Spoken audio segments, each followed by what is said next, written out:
জীবনে যতদিন শুক্রবার পাবেন 4টা আমল করতে ভুল করবেন না।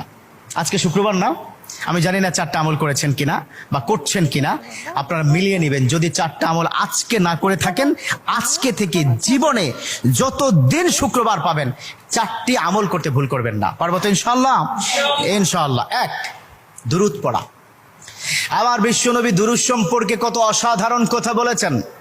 একজন সাহাবা এসে বললেন, ইলা রাসূলুল্লাহ সাল্লাল্লাহু আলাইহি ওয়াসাল্লাম, ও নবী, আমি যদি আপনার প্রতি দিনের 1/3 ধরে দুরূদ শরীফ পড়ি আমি কি নিয়ামত পাবো? বিশ্বনবী বললেন, তুমি যদি দিনের 1/3 ধরে আমার প্রতি দুরূদ শরীফ পড়ো তোমার জন্য বিশাল উপকার হবে, আরো বাড়িয়ে পড়লে তোমার জন্য আরো ভালো হবে। সাহাবা মহা খুশি হয়ে গেলেন, ইয়া রাসূলুল্লাহ, আমি দিনের অর্ধেক সময় জুড়ে যদি আপনার প্রতি দুরূদ শরীফ পড়ি তাহলে কি হবে? বিশ্বনবী বললেন, এটা বিশাল